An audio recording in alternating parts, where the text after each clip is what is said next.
You're listening to Recovery, Healing, Outreach, and Awareness, a podcast about domestic violence, sponsored by Randi's House of Angels.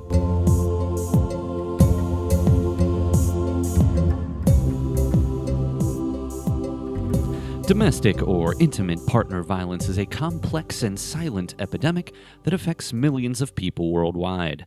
To respond to the overwhelming issues associated with domestic violence, Randi's House of Angels has produced a series of podcasts that will bring this epidemic to the forefront of public consciousness and break the silence that often shrouds it. This is Paul Miller, producer of this program, and by creating a dedicated platform, Randi's House of Angels hopes to create a safe space for survivors, advocates, and experts to share their stories, insights, and knowledge. A series of topics will be discussed that can offer vital support and resources to victims and survivors, helping them realize that they are not alone and that there is help available. It can also serve as a catalyst for raising awareness and fostering necessary conversations within families, communities, and institutions to empower individuals, foster empathy, and inspire collective action toward eradicating domestic violence while creating a safer, more compassionate society. We invite you to access the podcast by going to randishouseofangels.org. Today, we will explore the various forms of teen dating violence, including physical, emotional, verbal, and digital abuse, and highlight positive and healthy relationship examples.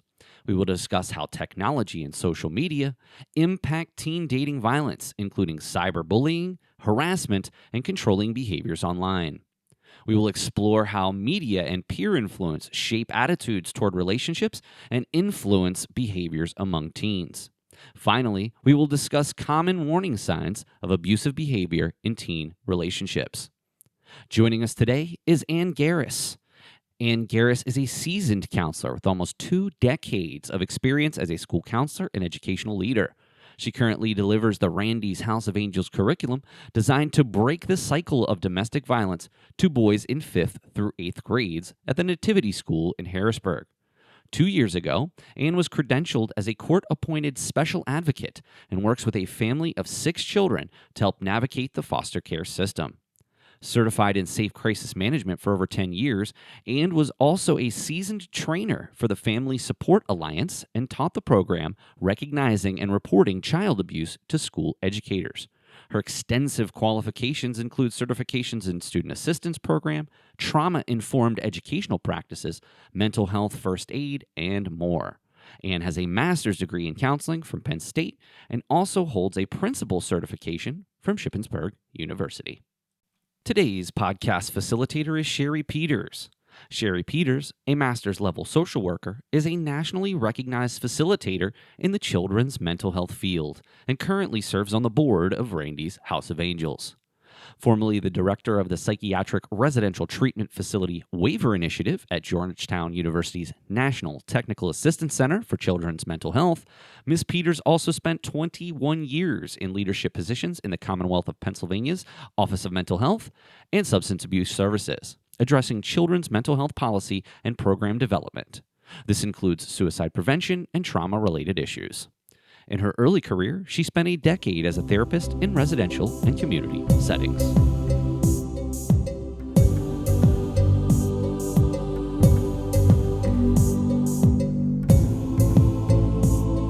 Welcome, Anne. It's really good to have you here today. And our topic for today, as you know, is More Than a Crush, Understanding Teen Dating Violence. So I wonder if you could just start by telling us what's the scope of this? Like, what are the kinds of abuse?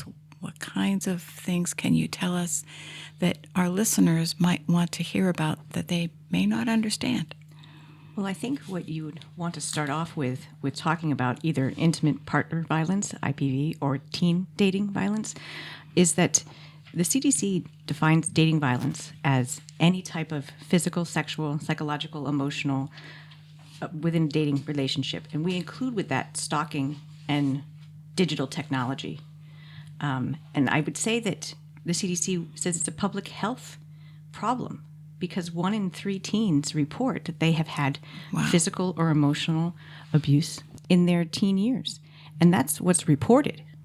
this is an underreported type of violence that occurs. Wow, that's It's a public health issue. yeah, definitely. I wonder how much the general public understands about this, though. The fact that you are faced with this in your work all the time. How do you explain some of this to the general public? Well, it's difficult because the youth is romanticized in the media about when someone is being paying them a lot of attention or is always wanting to be around them. It seems romantic in the media, when in fact it's a form of stalking. It's a form of controlling, which is what the violence is. It's controlling and manipulating another person to do what you want them to do. And so when people say they have young love, they look at it as a romantic when it's really actually a person that's manipulating them to stay away from their friends, to do what they want them to do at their own time, and they don't realize it. And it's the interesting thing about the media and technology with stalking is that a perpetrator will figure out where the other person is, and then they'll show up at that place, whether it be a diner, whether it be the library, whether it be outside their classroom. And then it looks like they have the same interests because they're in the same place. And it's always like, oh my gosh, you're here too. I'm here too. This is amazing. We both love this movie. We both like this library. And the person, the victim, then thinks they have something in common, when actually the person is just stalking them the entire time. So it sounds like with the growth in social media, there's a possibility that this has really exacerbated some of the teen violence or dating violence that might have been happening before social media existed. It's much more prevalent, and but it's also misunderstood. Yeah. I mean, if you think about dating when you were in middle school, right, and even myself, Long dating time in ago. school. But even then, you don't have the technology. You can do on certain apps. You can scan a person's face, and they will rate that person as far as their beauty, 1 to 10. So let's say you're dating someone in middle school, high school, and they rate your face, and then they break up with you, and they rated you as a 6. Now they're going to rate somebody else, scan their face, and now they're dating a person that's an 8. And then they screenshot that to all their friends sitting in your English class. You're suddenly sitting in your English class, and people are going like, you're a 6, she's an 8. He dumped you because you're a 6. Wow. That's the type of things that are happening. And people would put that under bullying instead of saying it's actually teen dating violence. It's a violent act to a person you used to be dating. So is it possible that it's both bullying and teen dating violence? You would, but they need to come up with some better policies when it's teen dating violence. Got it. Yes. Because it's much more intimate, because there's a lot more that's exchanged in that romantic relationship than it is in just a power bullying relationship. Yeah, but it's still a power and control Definitely kind of thing. Power and control for the no matter perpetrator. how you look at it. No. And yet, it sounds like what you're saying is that schools may not have caught up with the ways that they could be preventing some of the teen dating violence, even though they may be trying to catch up with the bullying policies. Is that, am I hearing you correctly? Yes, they don't have the, well, not just schools, right? Parents. Well, parents too. Across the board, we haven't caught up with what people can do with AI and technology. That's true. They originally created the AirTag so you could keep track of your computer or your luggage. Well, now you can stick that on someone's car or drop it into someone's backpack, and you can track where they are at all times. And so then in this case with teen dating, they will text you and say, you told me you were going to go get with your friends, and that's not where you are right now. And initially people think, it's because they're so caring and they want me to be safe. And this is wonderful. They're looking out for me. And that's all the person, usually the perpetrator, says. I'm just worried about you. I want you to be safe. I love you. That's why I'm keeping track of you. And the victim is then like, somebody cares about me. Somebody loves me. Somebody wants to know where I am. And that's not what it's total control. It's a different reason. So how do teens begin to learn then about this whole framework of violence and the power and control. How do they learn? Great question about how they learn or where they learn it. Yeah. We have to understand that during this time period of their life, teenage years, the most powerful influence is their friends. Right. Parents used to be, because when they were young, that's who they relied on. But Sure. now they're looking at this social interaction and the hierarchy and who affects what and what's going on. And so they're looking to their peers. So the education has to be at the peer level of raising that awareness of what does a healthy relationship look like? Yeah. Is there a part where you're respected or a part where you're being manipulated? Is there a part where you're it's going at a good pace, or is it being intensely going? And you have to start to look at the difference, the pace of how a relationship develops, even your friendships, but just in a romantic way. Is it really intense and all at once? I'd be concerned with that. So the education has to go towards the peers. The programs that are out there tend to look at what is a healthy relationship, how does it develop over time, and what is an unhealthy relationship? What starts to get manipulative? What starts to get sabotaged? What starts to cross boundaries of telling what to do? And then to say, let's have a conversation about that. The programs out there do say, research does indicate that once a program is delivered on teen dating violence, 6 months later, what has increased is the knowledge and the understanding of what defines a healthy relationship and what looks like teen dating violence or the behaviors of unhealthy behaviors. And so that has increased, that knowledge has increased. What they haven't been able to do is actually prevent the violence. But what else the research indicates is that if you raise that awareness, children are more likely to seek out an adult or a peer to say, hey, does this seem strange to you that he's always everywhere I'm supposed to be, or he says I shouldn't be hanging out with my friends anymore? Those behaviors that you think we should have a conversation about. And I think there's a wonderful program for teen dating for parents, for conversation starters, when parents start to notice, is this a healthy relationship? He's always at our table. He's always in our home. Or she is always calling late at night and my child's not sleeping. How do you get those conversations to start? You have to go about with, I've noticed a change in a behavior. Is this something we can talk about? Should I be concerned about that? Not accusatory. It's always starting with an I. I've noticed, not you have changed. Because obviously we all get defensive when someone says that. So it's more of a conversation of, I've noticed, and should I be concerned? And if you're a parent or a friend and you're not feeling comfortable in how your friend's relationship is developing, you can always start the conversation with, well, can I ask, what can I know about this person that would allow me to trust them more? And then that opens the conversation of, you don't trust this person? What don't you trust about them? And then again, you start talking about those boundaries that are being crossed, or the healthy things that you see and then the unhealthy things that you see, and you draw a comparison. These teens have to be taught the differences between acquaintances, friends, family friends. That kind of language needs to have happen.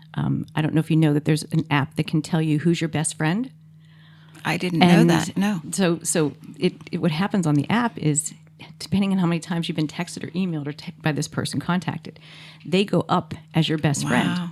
And they can see where they are in your best friend line.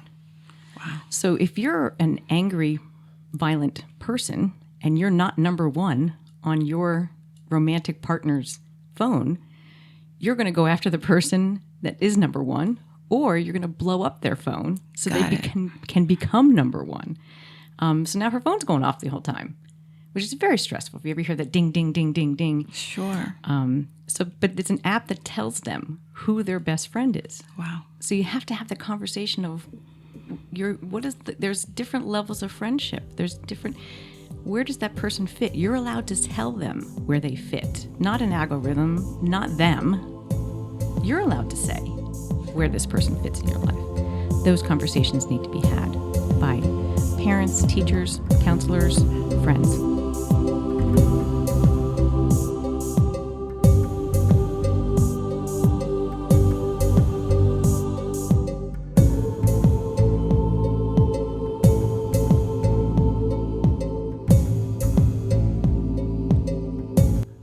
to the National Coalition Against Domestic Violence, did you know that it takes a victim 8 times before she leaves her abuser? Also, did you know that 1 in 15 children are exposed to intimate partner violence each year, and 90% of these children are eyewitnesses to this violence? If you know someone in need, please refer them to randysHouseofangels.org for more information about the services that Randy's House of Angels offers our community.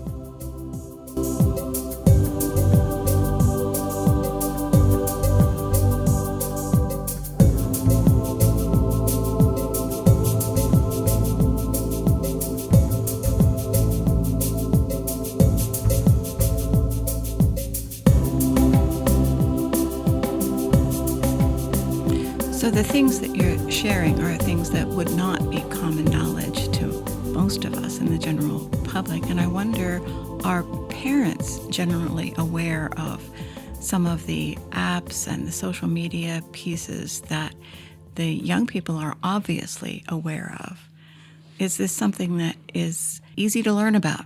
It's easy. CDC.gov has an incredible site for parents. And there's also another one called Dating Matters for parents. That's great. Those are places that they can go and visit, and they can see ways to start conversations, what to look for when a person is developing a new relationship, what to prepare them with before they start even having a dating relationship. And I think that if you just Google intimate partner violence, you can find a plethora of information.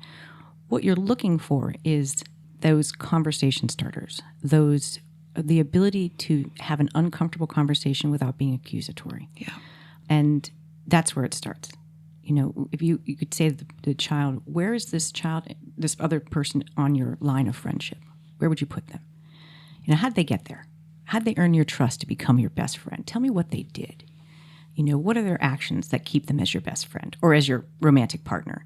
You know, so try to find out how the child came up with that definition of this is my girlfriend, this is my boyfriend.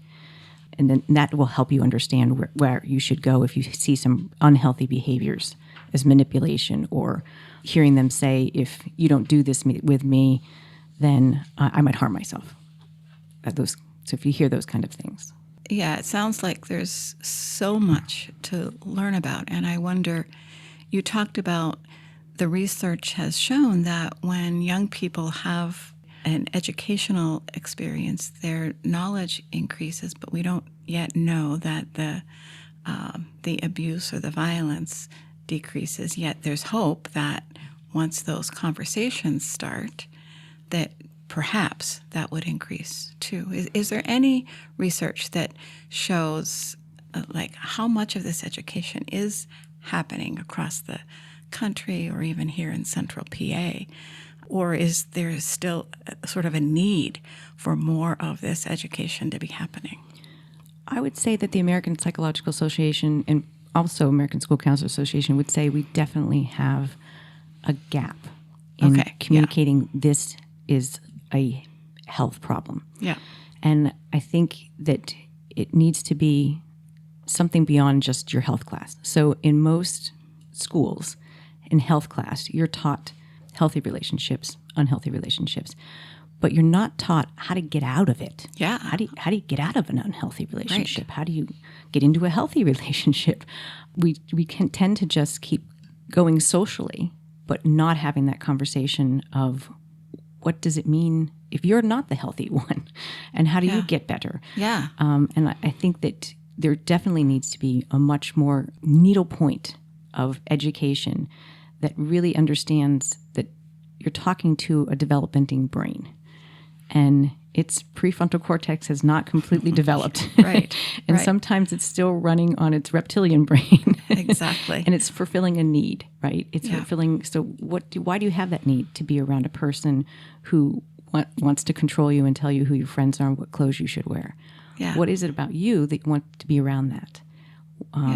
And if the answer is that makes me feel safe, well, then you have to figure out a more healthy way to make yourself feel safe. And why do you feel unsafe? But those types of questions need to be put into children's brains at an early age and then continue on through adolescence so that they're always aware of what they're entering into when they're entering into relationships. And how much influence does a young person's family dynamics have on their ability to recognize healthy versus unhealthy relationship? Is that something you can respond to? You'd be surprised when families say, well, we have a healthy relationship.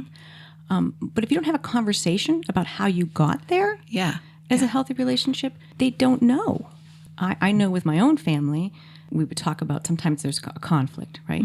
And conflict is good. Conflict is just saying to you that you want something different than what I want. And let's have a conversation about that. One person doesn't automatically win that conflict, right? Sometimes you have to manage it. You might not resolve it. You just have to manage it. But if you don't actually have a conversation and children and adolescents don't hear you talking through this, they rely on their peers. Yeah. And they rely on how their friends talk about relationships. And if you want to be the one that influences how your child has it, you have to be the one that has to have that conversation about why did this marriage work or not work? Why did my romantic relationships in middle school not work? Tell them. Explain to them why it didn't work or it did work. Or, notice what their friendships are like before they start to have romantic relationships. And then you can see, oh, you're navigating this really well. You're making friends, and you can keep certain friends closer, and other friends you say, I don't trust that one so well. This is good. But when you go into a romantic relationship, all the dopamine, everything else is being released. It's a lot different, especially at such a young age. So it's a conversation that everyone needs to be having. It has to be teachers, it has to be counselors, it has to be parents, it has to be anybody's in their lives, probation officers, anyone that's in their lives has to be aware that they have to have a conversation. And like I said, the research says that when you have that conversation, they remember. Yeah. They remember your conversation that said, what does a healthy relationship look like? What does an unhealthy relationship look like? What are all the different types of ways I can be manipulated? And they then report, say, when he says, let's take a picture because you're so cute in that outfit, I have to remember to say, don't tag that onto Facebook, or don't send that to your friends. Wow. And or don't send that to anybody. And then when I find out you do, I have to say to myself, ooh, I heard in the discussion that that's a form of sexual violence. Sure. So wait a minute, do I want to be around this person? And if you have that conversation before they're in that romantic relationship, then that awareness is there, and they start to say, I asked them not to tag me on that. Or why do they keep showing up at the same place I'm showing up? I should be a little more aware of what is happening here, that I'm being manipulated. And that has shown to increase. And it's shown that they then have a conversation with their friend. So that helps. What hasn't been shown is that we have not been able to prevent it, the violence. And I wonder, you mentioned earlier that this kind of conversation has to start early. How young are you talking about? And when we're talking about somebody really young, what kind of conversations are they? I think you can start as soon as your child is verbalizing they want to hang out with someone other than you, even if it's their sibling. You can talk to them about, how do you enter into a relationship? You greet them, you make eye contact. Is the person also greeting you and making eye contact? And reinforcing when they do that properly. And then say, this is a relationship that you don't actually want to play with this person. So how can we get out of this situation? For when you're young, you can use me as my mom won't let me do that. Okay? You can use that whenever you want. Even when you're 30, you can say, my mom won't let me do that. But it's a genuine conversation that's always ongoing. It's not like, let's sit down and talk about this. It's just, I just noticed that you don't seem to be comfortable around that person. What is telling you that you're not comfortable? What is talking to you right now? Your head, your heart, and then get them in touch with what's going on when they feel uncomfortable around a person. Instead of just saying, that person's creepy. No, what is it that you didn't like about that? Did they stand too close? Did they say something you didn't approve of? And that then conversation is natural when they enter into a romantic relationship. They're not going to all of a sudden put the brakes on in their conversation and say, whoa, why are you asking me all these questions about my new boyfriend? Why? It's just like, my mom and dad always talked about this. My aunt always talked about this. So it should start at an early age, and it should just seem natural that you would, a parent. Again, the biggest influence is their peers. Sure. So what you really want to be watching is who are they hanging out with before the romance starts? Yeah. Are they being manipulated by their own peers? Are they easily misled? And then I would really be thinking, we really have to have a conversation before you would ever try to enter into a romantic, because you're going to find someone that's going to not make you the best person that you can be. And that's the definition of a healthy relationship. Does this person want something better for you? And are they helping you get there? So I'm curious, in your experience, are young people beginning to date at earlier ages than, let's say, a few decades ago? Is this something that has I'm gonna changed? Go back to that digital, the technology. They are experimenting with dating language at a far earlier age. And we do know that kids in the elementary level, maybe 5 through 12, they can develop a special kind of admiration for another person. Sure. Right. And they might be like, I love them. And that's when you start to talk about, well, let's find another word. You admire them, you enjoy them, that you like to be around them. And they might then say dating. And I would be saying, you're too young to date. But you can enjoy this other person's company, right? You can learn from them. Sure. We're not going to admonish you for that, but I wouldn't call it dating, because dating, by definition, you go somewhere. You do something. If you're between the ages of 5 and 12, you don't have a driver's license. You're not going anywhere. I'm taking you there, so I'm on the date also. So we're all dating. So I would say that I wouldn't say that they can't have a special feeling for another person, because they can. Right. You can't deny that. Right. And you can't admonish it. But you can say that is not dating. When they say we're going together, where are you going? You see each other at school, and then you text constantly, but you're not going together. But again, I wouldn't put a child down for saying that. I would just try to create a better language, a more definitive word or language that you would use, so that you can so that they would understand, again, the difference between an acquaintance, a friend, a lifelong friend, a family friend. There's a language we use. You need to use a different word than dating or going together. But unfortunately, with the modern technology, they could be in contact with someone who is in their 30s and 40s, and they wouldn't know it. And they can very easily be manipulated. So can you say a little bit more about that piece, the manipulation through social media by an older person that perhaps is pretending to be a young person? They do, and they pretend to be a younger person. And my 14, 15-year-olds pretend to be 16, 17, 18-year-olds. So you also have to be very cautious when you're deciding to date. But again, it's much easier if you're an older person, even in their 20s, to manipulate someone and do violent acts with someone who's 12, 13, and 14, because their peers are so powerful. So if you can be in your 20s and pretend like you're in your teens, you can easily manipulate them. And especially if you have access to money. So this is a great one I can tell you, is that we're texting on the phone and we're talking on the phone, and the older person says, listen, can I order you some Grubhub? Can I get you some food delivered? And of course the young person goes, oh my goodness, yes, you can. Would you deliver me something from Taco? Wow. I don't know if I'm allowed to say that. So would you deliver me something from another restaurant?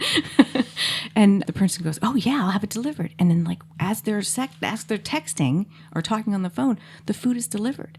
So imagine the powerful feeling that you, as the victim, feel taken care of, right? Somebody has provided you sustenance. Wow. Somebody has provided you a friendship.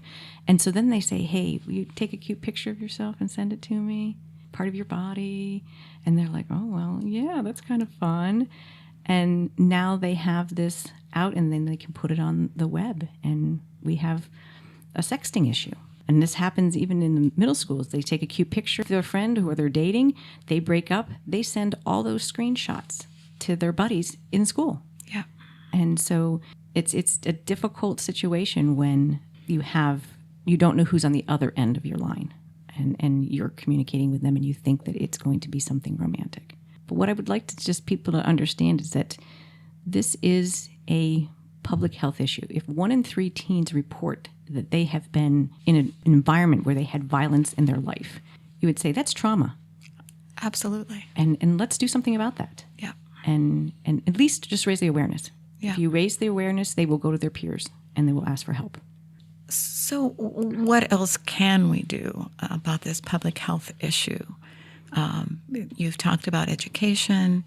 You've talked about parents accessing some of the resources that are available to help help to have these conversations with their young people. Is there anything around public policy that we need to be thinking about that can help to address this? There is. I think that we need to integrate it in a way that you can actually see the outcome. So it has to be delivered in a way that you don't get to be 20 and sit in a college classroom, and the majority of you raise your hand when you say, "Did anybody know anybody with teen dating violence?" And majority raise their hand, and then they say, "Did anybody have a program in school on this? Anyone have it at their Y?" And only 2 people out of 20 raise their hand. That tells you something needs to be done. So something around policy or integrating into schools, not just your health class. Actually have a program that's integrated into a school, into the system. Yeah. I would like to say, though, there is a very interesting website for CDC where you can go on and you can test your relationship by doing an answer survey. And the outcome will tell you where the unhealthy relationship is showing you red flags and what you can do about it. And so if a parent or a peer or yourself is just a little concerned because this awareness has been raised, you can go in and answer the questions on that, and it will tell you where you're rated as, is this a healthy relationship or not? So things like that, having that, like giving that to a high school student when you think they're not having a healthy relationship, if a counselor had that information or a teacher or a parent, they could go do it themselves. So it would be a good thing to have it as training in schools for awareness, or training with people that work with youth, children and youth, anyone that works with youth. Sure.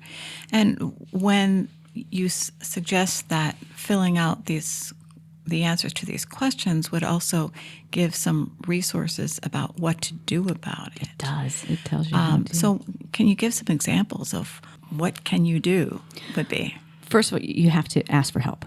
Okay. Because the violence increases once the perpetrator knows you want to be out. That's the time when they're most likely to harm you, or release pictures of you or stalk you. It intensifies it. When they realize that this is not a good thing is when they try to manipulate you even more. So if you know that, then you can figure out, it tells you where you can go for help. And it has a great button on it that if you click on it, it takes away the cookie. So if anybody come up behind you to see if you were looking at something, it goes away right away. So I wondered about that, yes. So they can't say, what were you just looking at? And you click it and it goes to a different thing, a website. So they can just be like, I was just looking at this and then we're fine. Just so you know that there's an escape button on it. But it does give you resources to go to. It tells you who you should reach out to. It gives you phone numbers to call anytime, 24/7, that you can talk to someone about it. And it talks about then getting your peers to surround you, and healthy peers to surround you. Turn off their phones to this person, block this person on any kind of social media. And for all of them to do that, all the peers to do that, it helps you understand a better way to handle the situation. Those are really important resources for young people. So we're going to be wrapping up. This has been quite a conversation. I love all the information that you've shared with us. I wonder if there's any last words of wisdom that you would like to impart, anything you'd like to share to wrap up. It's been wonderful to be here. Thank you for letting this information to get out there. This is very helpful. I've listened to your other podcasts, and you've talked about what a healthy relationship looks like and what all those examples. So it's nice to know that we're going to go to the next step and talk about prevention and resources. So that's wonderful. And what I would say is that if you're wondering where to go, cdc.gov is great. There's other ones you can put on the resources there. Love is not hurt. That's another good one. Love is respect. They have great things on how to talk to your child about dating. Wow. So have those difficult conversations. Wonderful. Thank you so much for joining us today. Thank you.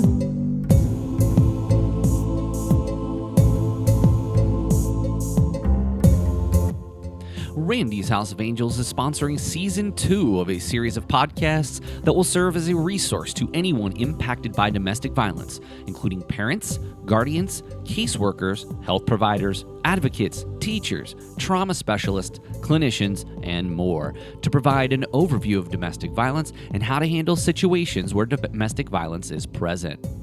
Season 2 will include a series of 7 podcasts that will include an overview and understanding the link between domestic violence and homelessness, the relationship between domestic violence and pet abuse, how to navigate domestic violence in an LGBTQ+ relationship, understanding teen violence, the challenges of survivors and resilience revolution from victim to victor, and exploring how cultural traditions impact domestic violence.